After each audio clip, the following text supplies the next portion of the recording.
अस्सलामुअलैकुम everyone, I hope you all are fine and fresh by the grace of almighty Allah. तो आज के इस वीडियो में हम एलसीएम फाइंड आउट करेंगे 15, 25 एंड 125 का बाय डिवीजन मेथड।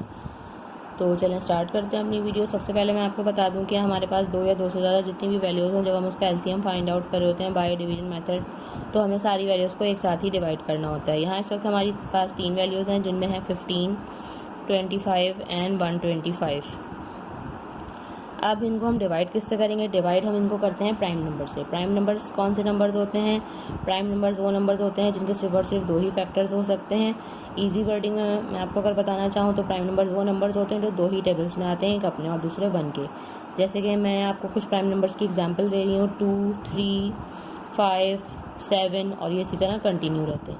इनमें से सबसे पहले हम जो स्मॉलेस्ट प्राइम नंबर है उससे स्टार्ट करेंगे। देखेंगे कि क्या 2 से इनमें से कोई वैल्यू डिवाइड हो सकती है। 2 का डिविजिबिलिटी रूल है कि अगर किसी वैल्यू के लास्ट में इवन नंबर या फिर 0 तो वैल्यू 2 से कम्प्लीटली डिवाइड हो सकती है। लेकिन यहाँ किसी भी वैल्यू के लास्ट में ना ही इवन नंबर है ना ही 0 है, इसलिए इनमें से कोई सी भी वैल्यू 2 से डिवाइड नहीं हो सकती।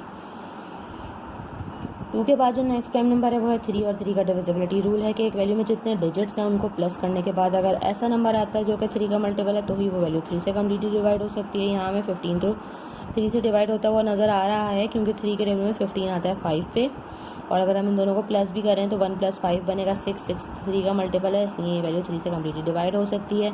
25 को अगर हम प्लस करें वो बनेगा 7, इसलिए वो 3 से डिवाइड नहीं हो सकता क्योंकि 7 जो है वो 3 का मल्टीपल नहीं है। और अगर हम यहाँ इन तीनों को प्लस करें 5 + 2 7, 7 + 1 8, 8 3 का मल्टीपल नहीं है, यानी कि 125 भी 3 से कम्प्लीटली डिवाइड नहीं हो सकता, इसलिए हम इसको भी ऐसी कॉपी कर लेंगे। अब इनमें से कोई सी वैल्यू 5 से डिवाइड नहीं हो सकती, तो अब इनमें से तीनों में से कोई सी वैल्यू 3 से डिवाइड नहीं हो सकती। 3 के बाद जो नेक्स्ट प्राइम नंबर है वो है 5, और 5 का डिविजिबिलिटी रूल है कि अगर किसी वैल्यू के लास्ट में 0 या फिर 5 हो तो वो वैल्यू 5 से कम्प्लीटली डिवाइड हो सकती है। यहाँ पर हमें ऐसी तीनों वैल्यूज़ ऐसी नज़र आ रही हैं जो कि 5 से कम्प्लीटली डिवाइड हो सकती हैं, तो हम इसे 5 से डिवाइड करेंगे। 5 के टेबल में 5 आता है 1 पे, 25 आता है 5 पे, और यहाँ हम इसको किस तरह डिवाइड करेंगे? 5 के टेबल में 12 नहीं आता, उससे छोटा नंबर 10 आता है 2 पे। 2 हमारे पास जो रिमाइंडर बच रहा है वो चला जाएगा इस 5 के पास और ये बन जाएगा 25। 5 के टेबल में 25 बिल्कुल आता है 5 पे। अभी भी ये वैल्यूज़ 5 से डिवाइड हो रही है तो 5 से ही डिवाइड करेंगे। यहाँ हमारे पास 1 आ चुका है, 5 के टेबल में 5 आता है 1 पे, 5 के टेबल में 25 आता है 5 पे, और इस 5 को भी हमने 5 से ही डिवाइड करना है। ये दोनों वैल्यूज़ कम्प्लीटली डिवाइड हो चुकी हैं, 1 आ चुका है, और 5 के टेबल में 5 आता है 1 पे। यहाँ हमारे पास ये वैल्यू भी कम्प्लीटली डिवाइड हो गई है।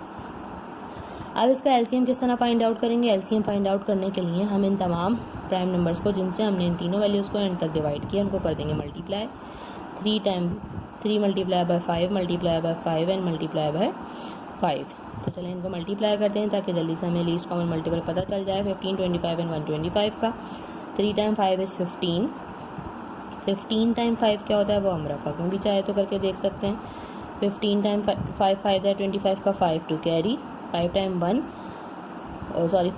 इज़ 5, 5 + 2 7। अब 75 को हमें एक और बार मल्टीप्लाई करना है 5 से, तो वो भी हम यहाँ कर लेते हैं। 5 × 5 इज़ 25 का 5 टू कैरी, 5 × 7 इज़ 35, 35 + 2 37, यानी कि यहाँ हमारे पास लीस्ट कॉमन मल्टीपल आ चुका है 15, 25 एंड 125 का, जो कि है 375। आई होप कि वीडियो आपको अच्छे से समझ आई है। अगर ये वीडियो आपको पसंद आई है तो इसे लाइक और शेयर ज़रूर करें, और मेरे चैनल को भी सब्सक्राइब करें। इंशाल्लाह बहुत जल्द मिलती हूँ आप सबकी नेक्स्ट वीडियो में। अपना बहुत ख्याल रखिएगा। अल्लाह हाफ़िज़।